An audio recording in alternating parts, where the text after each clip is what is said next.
But let's start today on a note of sadness. Former President and Bharat Ratna, 84-year-old Pranab Mukherjee has passed away. Statesman, politician and a veteran politician of the Congress party.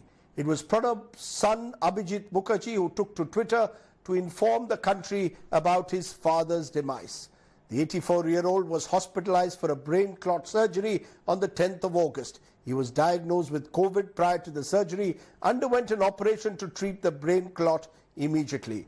Condolences have been pouring in for Mukherjee, who was the 13th President of India from 2012 to 2017, apart from holding several key ministerial portfolios in a career that spanned almost half a century.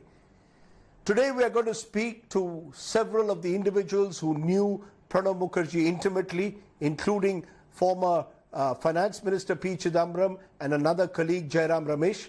But before that, let's take a look at the life and times of India's Bharat Ratna, Pranab Mukherjee.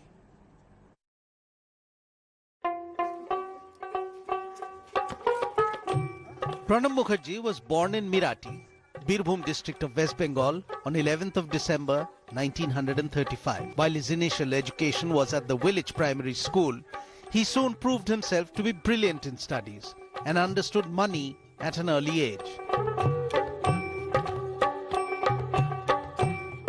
Pranab attended the Shivdi Vidyasagar College in Birbhum and then went on to do an MA in Political Science and History and also an LLB from the Calcutta University.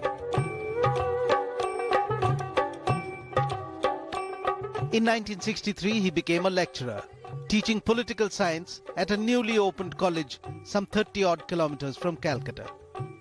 And before taking the political plunge, Pranab Mukherjee also worked as a journalist with a local Bengali newspaper named Desher Dak. Pranab Mukherjee made his Rajya Sabha debut in July 1969. By 1973, Pranab was in Indira's cabinet. I, Pranab Mukherjee, do swear in the name of God.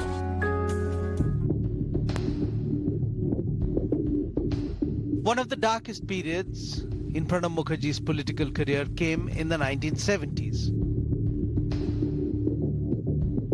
He was active in Indira Gandhi's cabinet during the emergency and was accused of using extra constitutional powers to wreck established norms and rules of governance. Apart from his long stint in Parliament, he had been on the board of governors at the International Monetary Fund, the World Bank and the Asian Development Bank, and was rated one of the best finance ministers in the world by Euromoney magazine in 1984.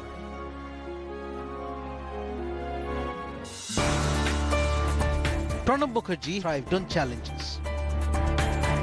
Every election thereafter, so many candidates face so many election cases. No what? The last-minute parlays, Government will take appropriate action. the firefighting.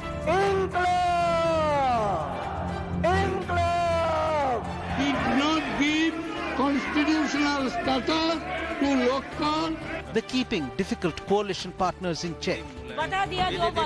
It had all been a normal day's work for Pranab Babu. His eagerness to be the Prime Minister after Indira ensured he would be the bridesmaid and never the bride. He quit the Congress and floated his own party, but within a few years he was back in the fold. And when the time came to pick the nominee for the 13th President, UPA Chairperson and Congress President Sonia Gandhi chose Pranab Mukherjee.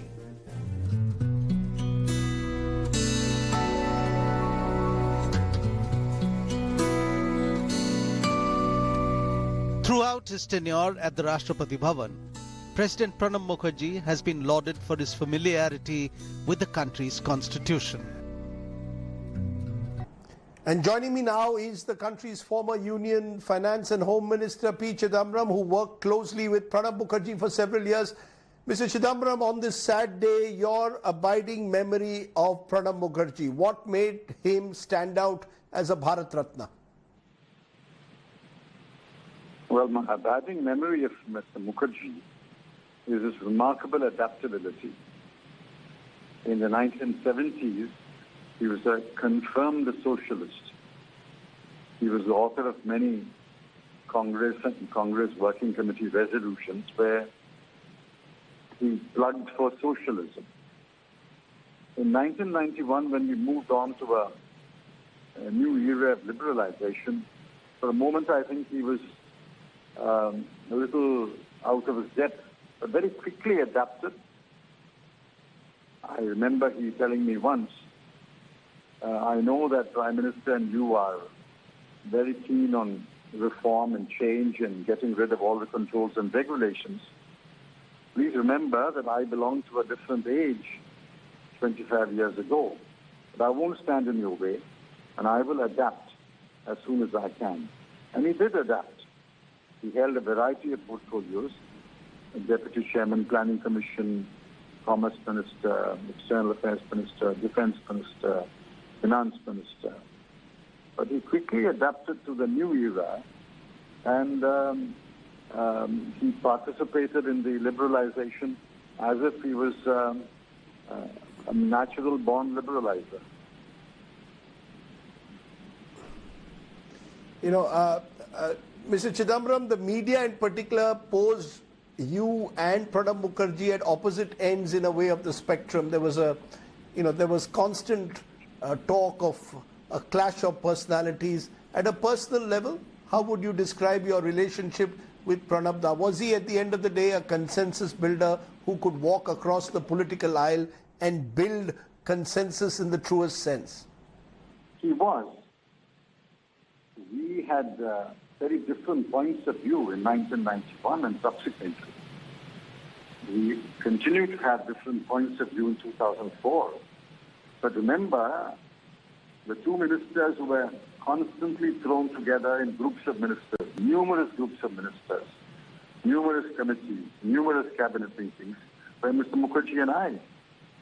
If you look at the records of those days, the cabinet minutes and the group of ministers' minutes, there would have been no issue in which we were not thrown together. We were asked to knock our heads together and come up with a solution. He was a senior. He was the chairman of the groups of ministers. And I was providing the inputs, but he was always looking for a solution. You think if there was bitterness, we could have worked together for so long? For 10 years, I handed over the finance ministry to him. He handed back the finance ministry to me. All that would have been possible. I think these are exaggerated stories. Let me therefore ask you, in conclusion, Mr. Chidambaram, who is the politician with the greater elephantine memory and drafting skills? Both of you are known for that. Who was the better at drafting an elephantine memory of the Constitution? He was a foremost draftsman of a different age. But when the new liberalization era dawned, he happily handed over the drafting responsibility to others, including me. But in terms of elephantine memory, I have not come across anyone who can go back 40 years, 50 years into the history of the Congress and pull out nuggets from history. He can remember dates. He could remember exact voting numbers, voting percentages of past elections, how many seats each party won, what percentage of votes it got, which seat it won. He has an elephantine memory. I mean, I believe my memory is good, but I don't believe my memory was a patch on his formidable memory.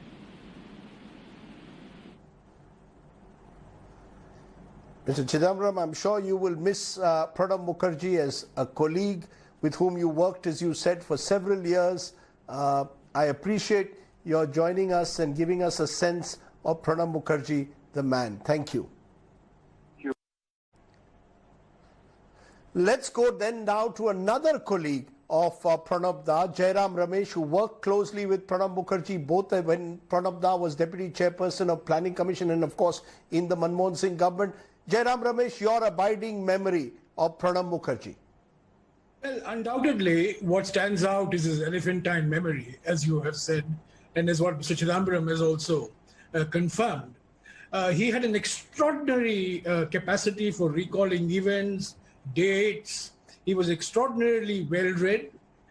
He was a very skillful parliamentarian. He built bridges. He reached across the political spectrum. And I think he was a great public personality.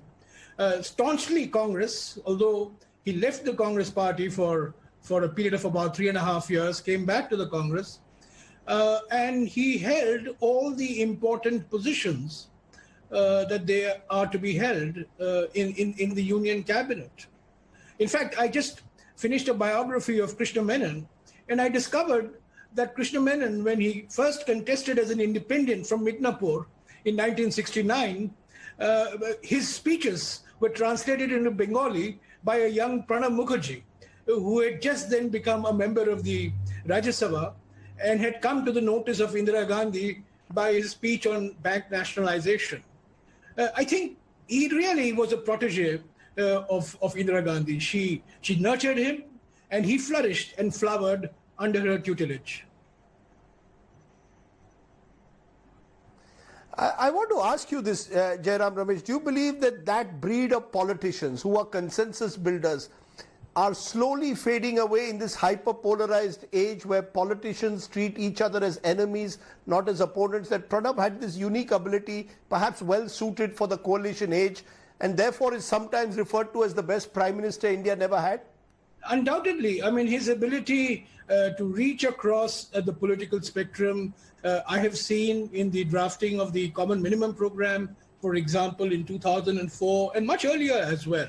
And during the 10 years that the UPA was in power, his ability to communicate to different political parties, his ability to handle people belonging to different political persuasions who have their own political egos and compulsions. He was very remarkable. I mean, everybody respected him. The opposition respected him. And when he spoke in Parliament, I remember, when he spoke, he would listen and he would lose his cool, and then he would immediately apologize for losing his cool. And I think that's what endeared him to the political opposition. He's certainly part of an endangered species of people who can reach across, communicate, build bridges, but yet be firmly anchored in a political ideology.